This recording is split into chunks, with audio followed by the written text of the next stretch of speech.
Listen, there's a difference between a place that's dangerous and a place that's ungovernable, and you need to understand that distinction before the lights go out. Dangerous means you might get hurt. Ungovernable means there's no authority left that can enforce consequences, no framework holding human behavior in check, and no realistic path back to order within any time frame that matters to your survival. When we talk about regions becoming ungovernable within 30 days of systemic collapse, we're not talking about politics or ideology. We're talking about hydrology, caloric mathematics, and the invisible systems that keep people from killing each other over the last gallon of water. 6 regions in America are sitting on a knife's edge, and the math of their collapse is already written. Most of the people living there have no idea they're in the blast radius. Start with the Southwest Corridor, that concrete monument to human arrogance stretching from Las Vegas through Phoenix to Southern California. This region has a fatal flaw built into its bedrock. It's a desert supporting 20 million people who shouldn't exist there. Every single person in Phoenix and Las Vegas is alive because of the Colorado River and an electrical grid that pumps water uphill across hundreds of miles. Take away the grid and you're looking at thermodynamics and human physiology hitting a wall simultaneously. Phoenix in summer reaches 115 degrees. The human body at rest in that temperature without air conditioning begins experiencing heat exhaustion within 4 hours. Heat stroke follows. Your core temperature hits 104 degrees and your brain starts cooking from the inside. By day 3, people aren't dying from dehydration, they're dying from hyperthermia in their own homes. By day 8, the elementary school teacher in Tempe is standing next to her swimming pool doing math that no human should have to do. She's got maybe 3,000 gallons of chemically treated water. She knows her neighbors, taught their children, been to their barbecues, and she's calculating which of them she can afford to share with and which ones she'll have to turn away at gunpoint, because the moment word spreads as she has water, they're all coming. She knows that the ones she refuses today will come back tomorrow, and they won't be asking. That's not a breakdown of law and order, that's physics. The Sonoran Desert can support maybe 50,000 people with careful water management. It currently holds 5 million. When that delta corrects, it doesn't happen slowly. South Florida kills you with geography before violence enters the equation. Miami down through the Keys is a limestone peninsula barely above sea level, connected to the continent by highways that funnel through choke points. In collapse, millions try to run north. Interstate 95 becomes a parking lot. Gas stations need electricity to pump, and generators run dry within days. By day 6, the highway is a 70-mile graveyard of abandoned vehicles, and the people who thought they could walk out are learning that the human body can't survive that distance in tropical heat without infrastructure. But here's the real trap.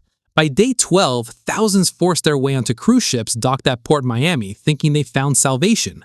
Modern cruise ships aren't sailboats. They're floating hotels that need fuel, port infrastructure, constant resupply.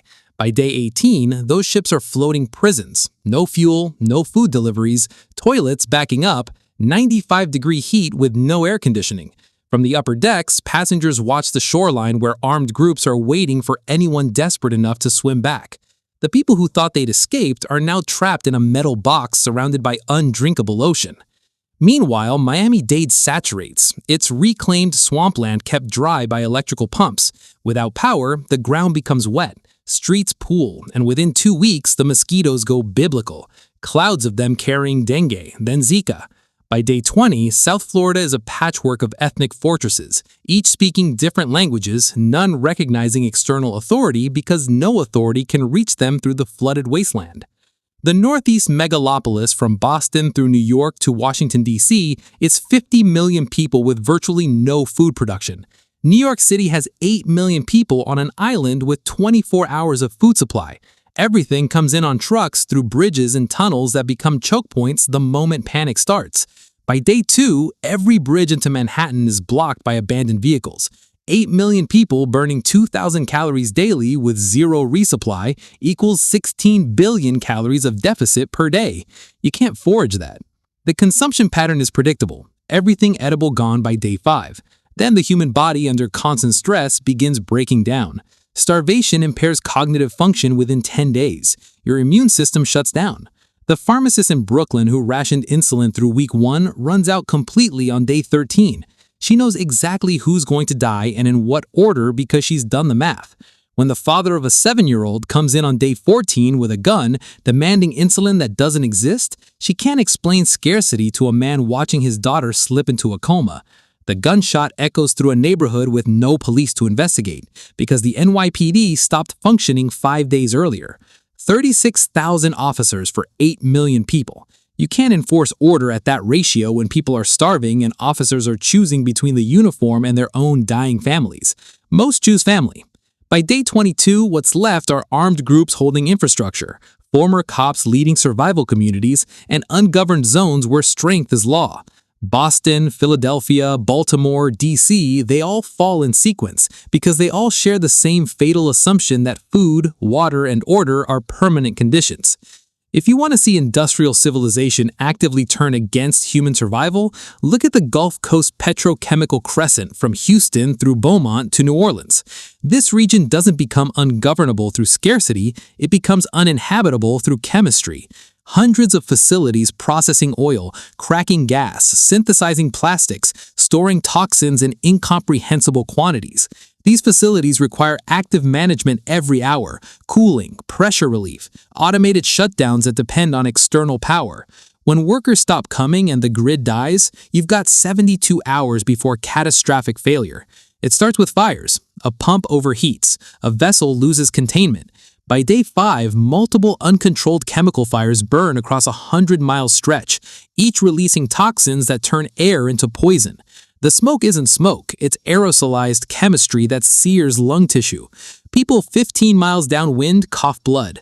Then it rains. When rain falls through toxic plumes, it becomes acid that burns skin and contaminates every water source. The refinery worker from Texas City watches from 15 miles away as his facility becomes a pillar of fire burning in colors that shouldn't exist in nature. Chemical greens and purples and blues.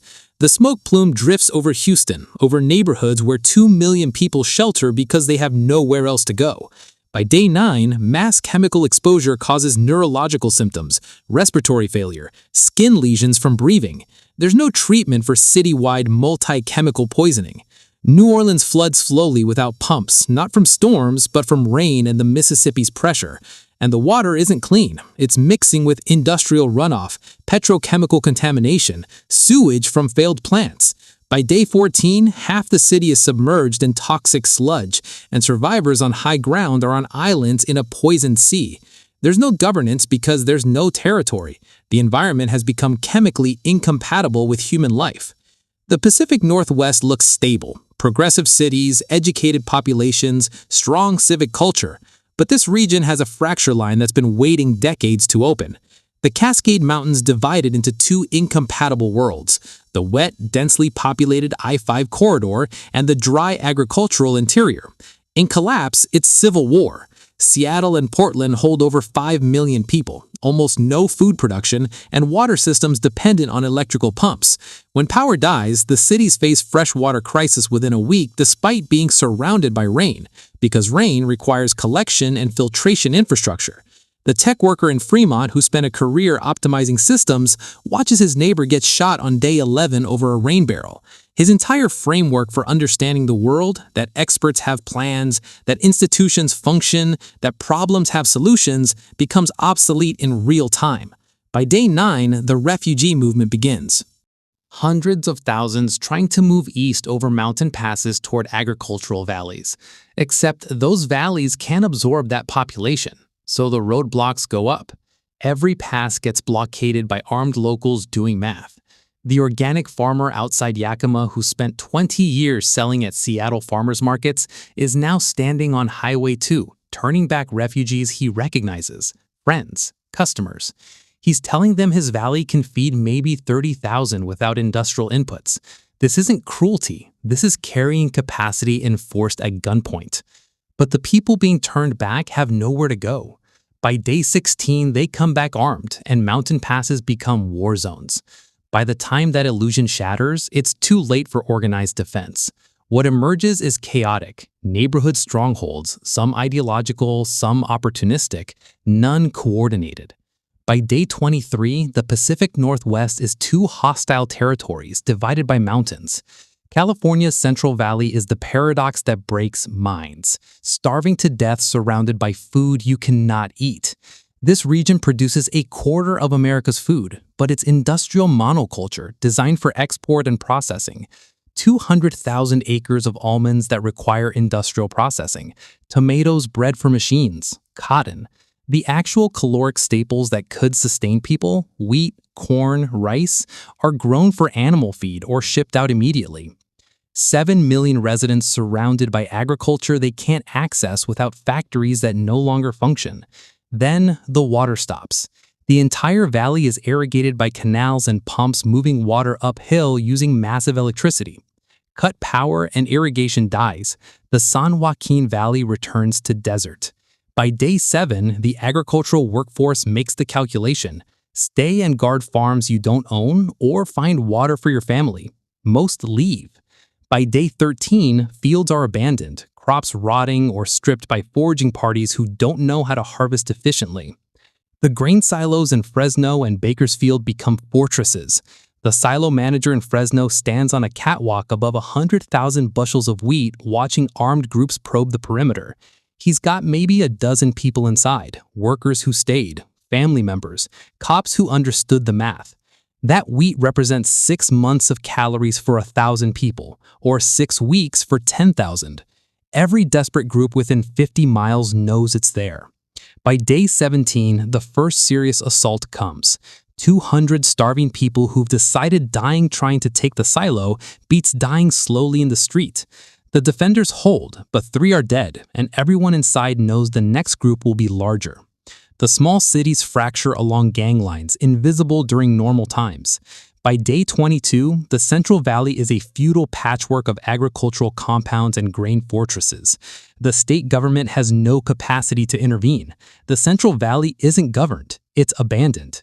Here's what ties these 6 regions together. They exceed their natural carrying capacity by orders of magnitude, held in that impossible state by systems so complex that when they fail, there's no graceful descent.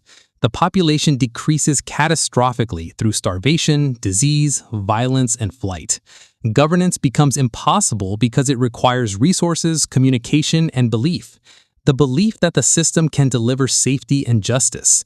When that belief dies, and it dies within 2 weeks in these regions, you're left with territory that exists on maps but can't be controlled on the ground. The timeline is the cascade. 3 days for supply chains to empty, 7 for water systems to fail, 10 for medical infrastructure to collapse, 14 for law enforcement to fragment, 21 for psychological acceptance that help isn't coming. If you're in one of these 6 regions, the decision you make on day 2 determines whether you're alive on day 30. The hardest truth is that the right move is almost always to leave early, before highways clog, before violence erupts, before resources vanish. But leaving requires accepting that collapse is real and permanent, and most people can't make that leap until it's too late. The people who can maintain order, the professionals, the planners, the civic-minded, they're the ones most invested in believing the system can be saved. By the time they realize it can't, they've lost the window to save themselves. Picture yourself on day 29, standing in whatever's left of your neighborhood, watching your neighbors, people you've known for years, walk past your house in groups, armed, not making eye contact. You're thinking about the conversation you had with your spouse on day 2, when you both agreed the government would handle it, that things would get back to normal, that leaving was an overreaction. You're thinking about your kids asking why you didn't listen to that friend who left on day 3, the one you called paranoid. You're thinking about how you spent 20 years being the reasonable one, the one who trusted institutions, who believed in continuity. And now you're learning that being reasonable was the most dangerous thing you could have been. The map doesn't lie. The math doesn't lie. And in the places where they converge into impossible equations, the window to leave closes faster than the human mind can accept that it was ever really open.